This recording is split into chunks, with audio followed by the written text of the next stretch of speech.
Let's return to our top story, the resignation of the UK Prime Minister Liz Truss. It's reverberated far from British shores. US President Joe Biden thanked the outgoing Premier for her partnership, a far cry from the criticism of her economic policies levied over the weekend, and a sympathetic hearing from the Irish Prime Minister, despite disputes with the Irish Republic over the future of Northern Ireland after Brexit.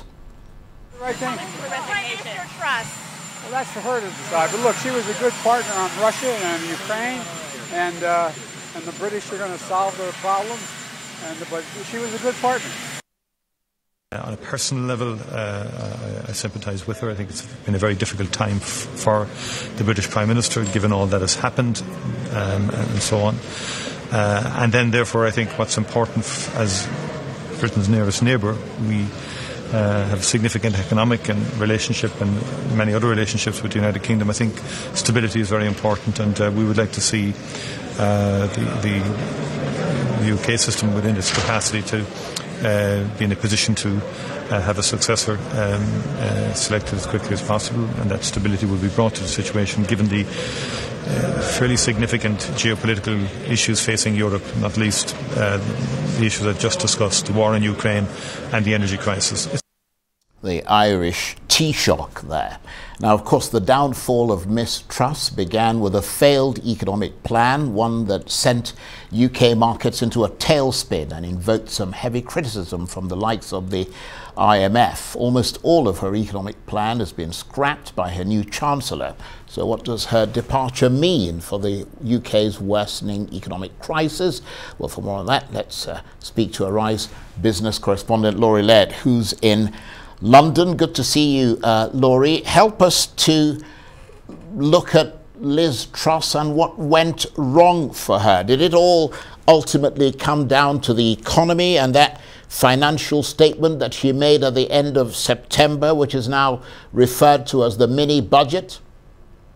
Well, it's referred to as the mini budget, but it was anything but mini, Charles, given the fact that that really did set in train the events that brought Liz Truss from office. But to be honest, the seeds were sown, I think, even earlier than that. Liz Truss based her campaign to be party leader and thus prime minister on what she called confronting economic orthodoxy. So she did not want to rein in spending. She did not want to pay a whole lot of attention to the fact that the UK takes in less money than it spends, so therefore is dependent on borrowing, dependent on the capital markets to borrow. Throughout that leadership campaign, she talked about cutting taxes. She talked about not giving handouts to people. Handouts tend to mean government spending. So, and she talked very much about wanting to integrate the Treasury Department into number 10, where the Prime Minister lives. So she talked about confronting economic orthodoxy. She talked about a very strong hand on the economic tiller.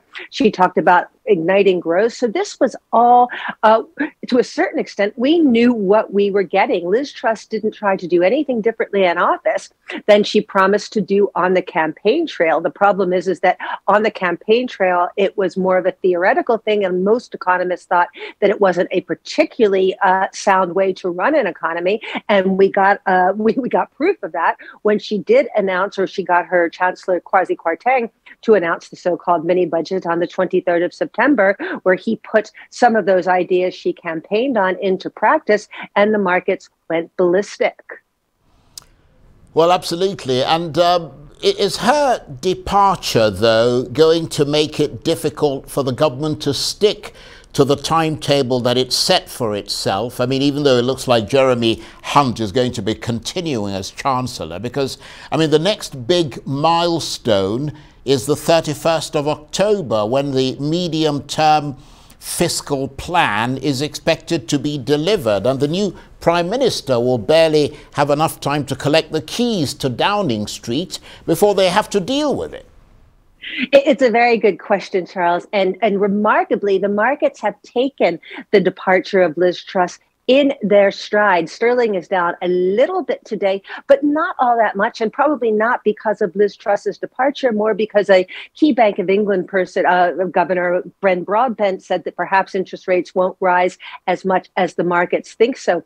As for the bond markets, which went ballistic after the mini budget, bond yields rose by an extraordinary amount. They were very, very calm today, and I think that what that tells us is the markets are, as you said, relying on Jeremy Hunt staying in his place. Jeremy Hunt doesn't have a whole lot of economic experience, but what the markets have seen of him so far, they like very, very much. He will be, and as we think now, as we assume, he will be in charge of that financial statement to be given on the 31st. But he has told the markets what they want to hear, that he will pursue sound economic policies, that he realized that the government can only borrow so much.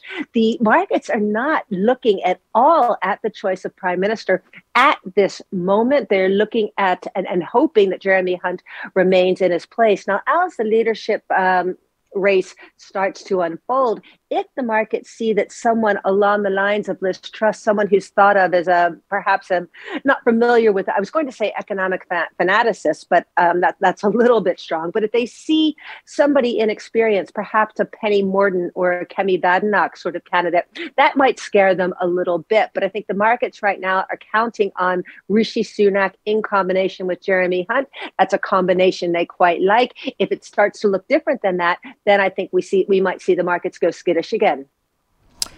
And Laurie, beyond the particular drama of today and the last 24 hours, I mean, is it fair to say that there appears to be a pattern here of such events occurring since that Brexit vote 6 years ago? I mean, it sparked political turmoil and a body politic that's still trying to figure out what Britain's post-Brexit future is.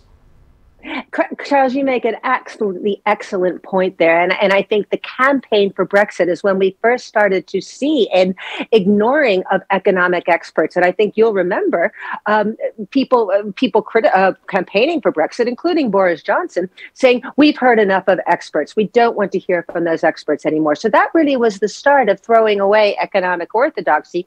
It has got us to where we are. And it'll be interesting to see whether this episode, this now 6-year episode, brings us to a point where politicians can tell voters difficult things about the economy, that you have to make choices, that you cannot cut taxes and cut spending at the same time. It's simply not going to work. But it will be interesting to see whether this return of economic orthodoxy, how long it will actually last. The point is that the UK economy is in a difficult position right now. It's not too much worse than that many other economies. It's not much better than any other economies, but there are difficult decisions that will have to be made.